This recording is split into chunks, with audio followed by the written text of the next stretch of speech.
से तत्वों का प्रवाह क्षीण क्यों पड़ गया? प्रतीत होता है कि कोई मेरे कार्य में विघ्न डालने का प्रयत्न कर रहा है। अन्यथा मेरे कार्य की गति कम कैसे हो रही है?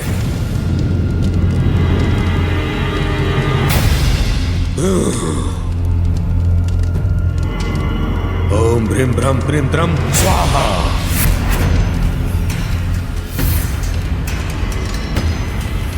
नहीं, हवन सामग्री समाप्त नहीं हो सकती।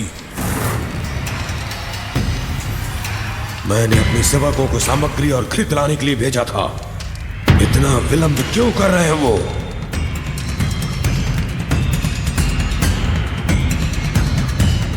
अभी तक सभी स्तंभित हैं। मैं पुनः अपने स्थान पर बैठ जाता हूँ और इनका स्तंभन तोड़ता हूँ।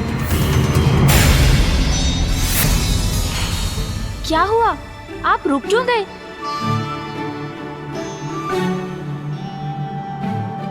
लड्डू खिलाइए ना। जी महादेव पुत्र, मैं वही करने का प्रयत्न कर रहा था।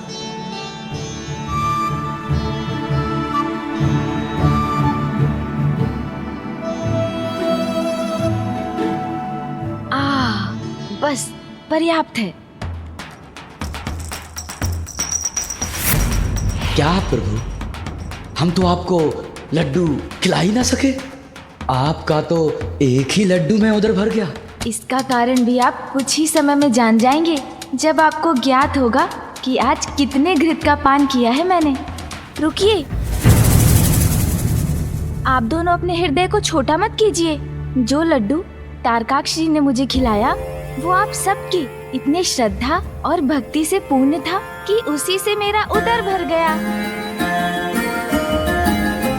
आप इन शेष लड्डुओं को त्रिपुर में प्रसाद के रूप में बंटवा दीजिएगा। जैसी आपकी आज्ञा प्रभु। अब आप मुझे अनुमति दीजिए। इतनी शीघ्रता भी क्या है? आपकी सेवा का हमें थोड़ा और अवसर दीजिए। वो अवसर शीघ्र प्राप्त होगा आपको, किंतु अभी तो मुझे जाकर पिताश्री को आपकी भक्ति और सेवा से अवगत कराना चाहिए। आपका बहुत बहुत धन्यवाद कि आपके माध्यम से हमारी प्रार्थना स्वयं महादेव तक पहुंच जाएगी। आइए।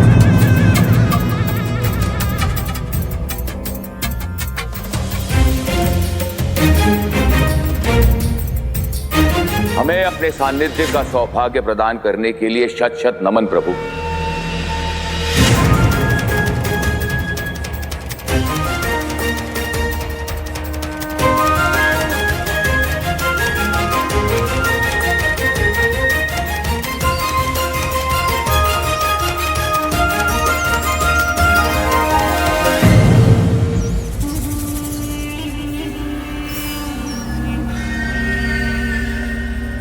महादेव पुत्र का अचानक यहाँ पर आगमन और उतनी ही शीघ्रता से प्रस्थान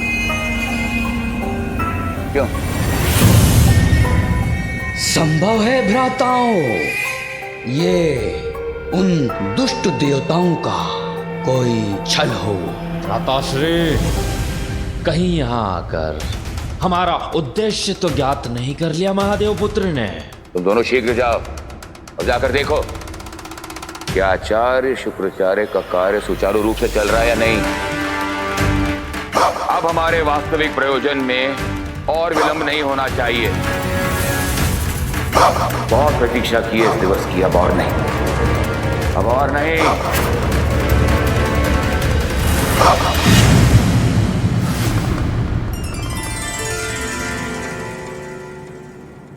प्रणाम पिताश्री।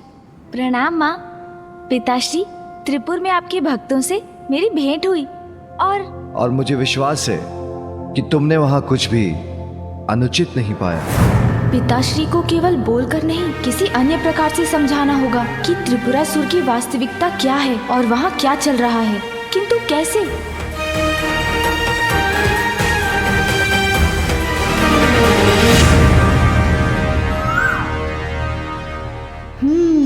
मिल गई युक्ति।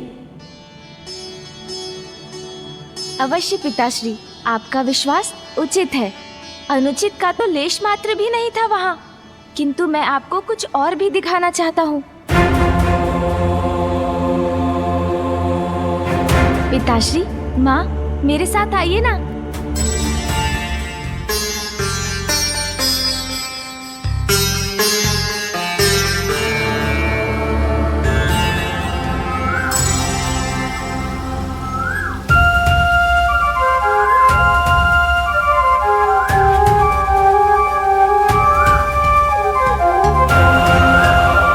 माँ देखिए ना।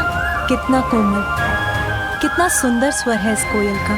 हाँ माँ, किंतु अपने मधुर स्वर से सबका मन मोहने वाली इस कोयल के पंजे पर भी एक दृष्टि डालकर देखिए।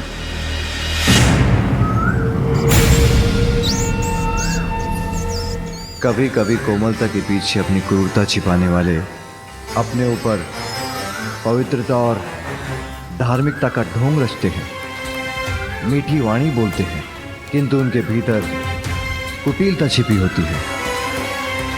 हमें कोयल के निकट लाने का तुम्हारा आशय मैं समझ गया पुत्र, कि इस कोयल के समान त्रिपुरासुर भी दोहरा चरित्र रखते हैं।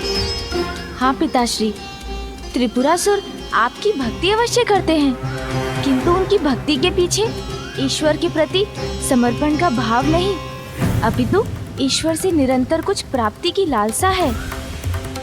पिताश्री, वो दिवस रात्रि आपकी पूजा करते हैं जिससे आप उनका वध न करें। ब्रह्मदेव को तपस्या से प्रसन्न कर उन्होंने त्रिपुर वरदान में मांगा, जहाँ देवता भी अनुमति के बिना प्रवेश न कर सकें, जिसका लाभ उठाकर वो वहाँ देवताओं, महाभूतों और त्रिपुर के अंशों से ऐसी अपराजय सेना उत्पन्न कर रहे हैं जिसे तब तक नष्ट नहीं किया जा सकता जब तक त्रिपुर का विनाश ना हो।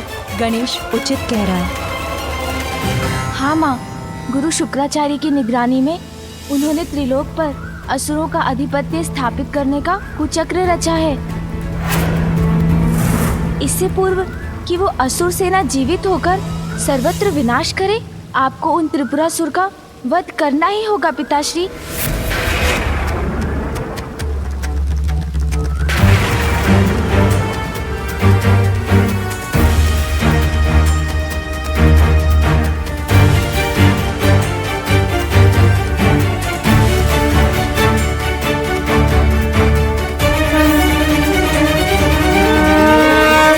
मुझे दिखाई दे रहा है त्रिपुर का नाश करने के लिए जो अनिवार्य स्थिति है वो अभी उत्पन्न हो रही है। स्वामी,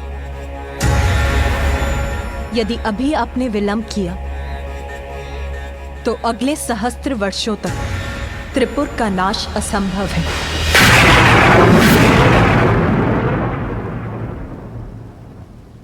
सहस्त्र वर्षों तक असंभव हो जाएगा? वो क्यों माँ? तो उन्होंने ब्रह्मदेव से कुछ और भी मांगा।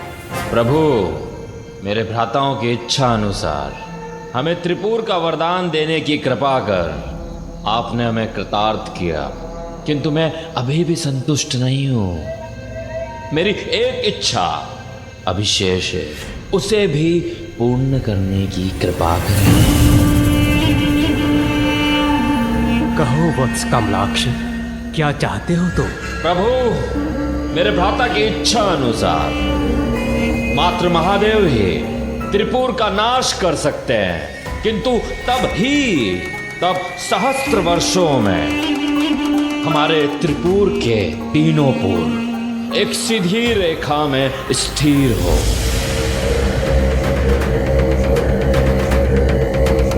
और जब शिव जी अपने एक ही बाण में हमारे तीनों पूरों पर प्रहार करें, जो बाण बाण ना हो, और वो बाण उस धनुष से चले जो धनुष धनुष ना हो,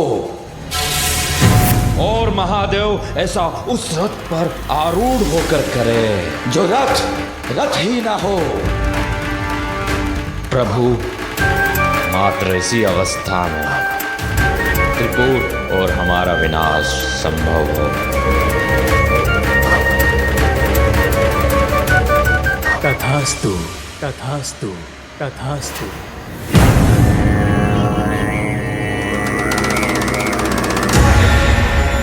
अर्थात यही उचित अवसर है उनके विनाश का।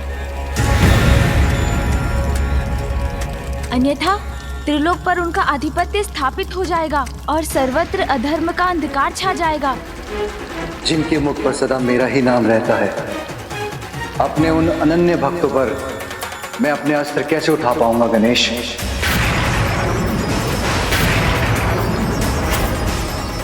किंतु आपके वो भक्त तो संपूर्ण संसार का अहित करने की योजना बना रहे हैं पिताश्री। आपके प्रति उनकी भक्ति ढाल बनकर उनकी रक्षा कर रही है, किंतु उनकी भक्ति की ढाल इतनी भी बलवान नहीं है पिताश्री। पुत्र, तुम्हें जो भी उपाय करना है शीघ्र करना होगा, क्योंकि त्रिपुर अब एक सीधी रेखा में शीघ्र आने वाले हैं, और जितनी शीघ्र वो उस रेखा में आएंगे उतनी ही शीघ्र उस रेखा से बाहर भी चले जाएंगे। तुम्हारे पास कुछ ही पहर का समय है। माँ, मुझे ज्ञात है समय कम है। धर्मपरायण जनों का विघ्न हरता हूँ तो अधर्मियों और पापियों का विघ्न करता भी तो हूँ। कोई अनिष्ट नहीं होने दूंगा मैं, किंतु उसके लिए मुझे मामा जी की सहायता चाहिए होगी।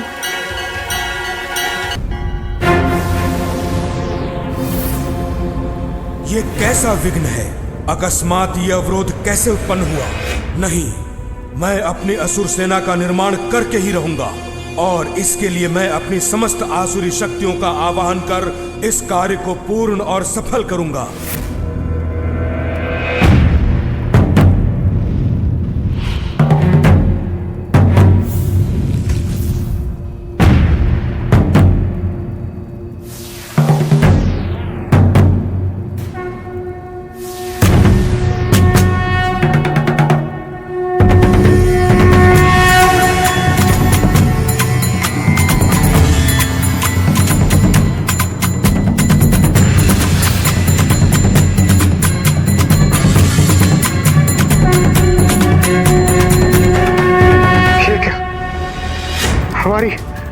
हमारी ऊर्जा पुनः क्षीण हो रही, अर्थात संकट अभी टला नहीं। हाँ इंद्रदेव।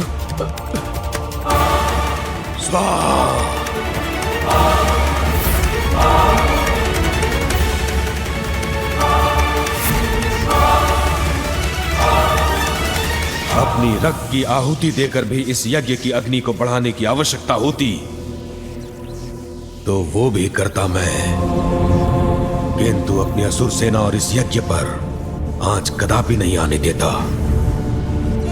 त्रिपुर के एक रेखा में आने के पूर्व इस असुर सेना को जीवित करूंगा, फिर त्रिपुर का कोई विनाश नहीं कर सकेगा। हर हर महादेव।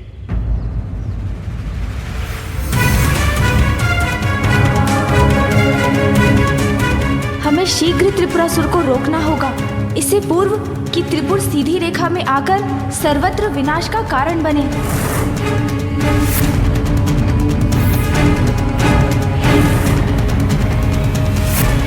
बाहरी आवरण को देखकर भीतर की सच्चाई को ज्ञात नहीं किया जा सकता व्यक्ति। तो उसके लिए मुझे मामा जी की सहायता चाहिए होगी।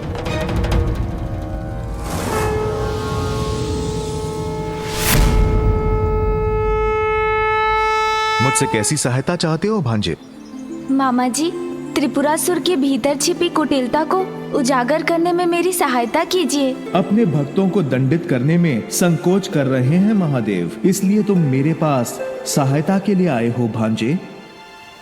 प्रभु शिव शंकर को अपने भक्तों को दंड देने में उसी प्रकार संकोच होता है जैसे एक उद्दंड बालक को सुधारने के लिए उसके स्नेही पिता को होता है। उचित है महादेव भोलेनाथ जो ठहरे। मामा जी, किंतु आप तो भोले नहीं है ना। आप तो सहज ही उन दुष्ट त्रिपुरासुर का वास्तविक रूप उजागर करने में सक्षम है, इसलिए उनकी परीक्षा लीजिए। मेरी विनती है, उजागर कर दीजिए उनका गुप्त भेद। त्रिपुर को मिटाकर अधर्म का नाश करने का यही एकमात्र अवसर है मामा जी। त्रिपुरासुर के मन का मैल सामने लाने के लिए मेरे तन का मैल ही पर्याप्त है।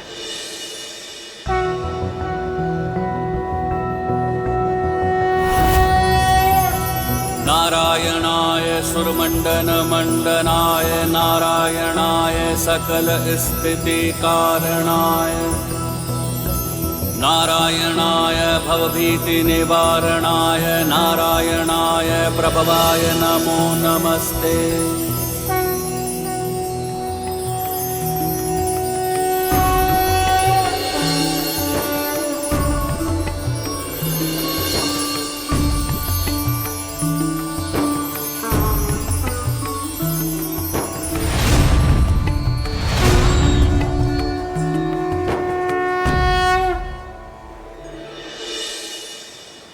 प्रणाम प्रभु।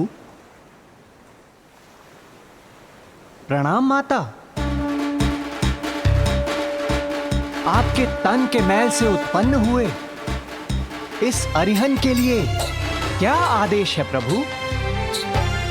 गणेश के निर्देशानुसार मिथ्या भक्ति की परत के पीछे जो छुपे हैं उनके मन के मैल को सामने ले आइए। जो आज्ञा प्रभु। अरिहन जी, इसके लिए अधिक समय नहीं है हमारे पास, क्योंकि त्रिपुर समीप आकर एक सीधी रेखा में आ रहे हैं और जब तक वो उस रेखा में रहेंगे उसी अवधि में उनका विनाश किया जा सकता है। अवश्य।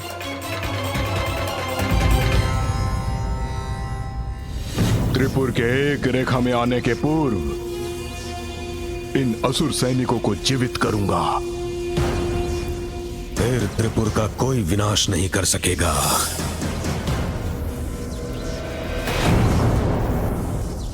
यज्ञ की अग्नि तो मंद पड़ती जा रही है। इस अग्नि को और तीव्र करने की आवश्यकता है। मुझे और आहुति देनी होगी। रुकिए गुरुवर, इसकी कोई आवश्यकता नहीं।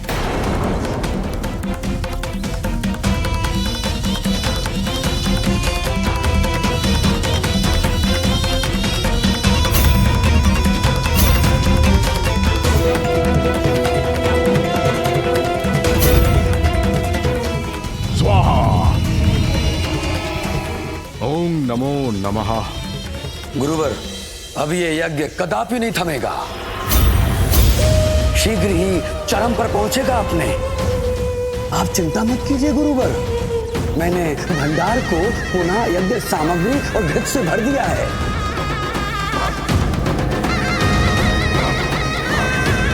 अवश्य ही भंडार में स्थित यज्ञ सामग्री को नष्ट भ्रष्ट करने का कार्य महादेव पुत्र के उस मूषक ने किया होगा। मैंने सुरक्षा के प्रबंध और कड़े कर दिए हैं।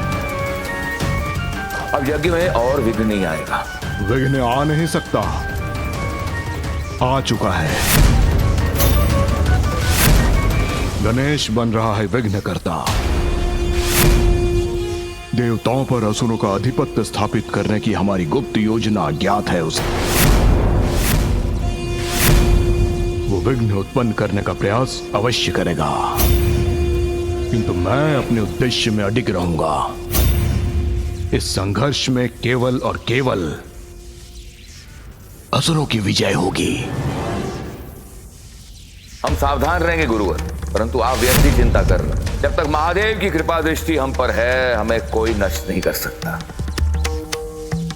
ये भक्ति का ढोंग हमें तब तक और ढोना होगा जब तक हमारे पूर्व सीधी रेखा से पार नहीं आ जाते,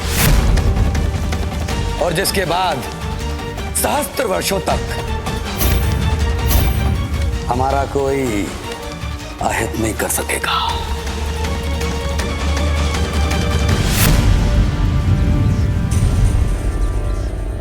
त्रिपुर के एक रेखा में आने में कुछ ही समय शेष है। ये अवसर बीतने से पूर्व पुत्र गजानन को कुछ करना होगा।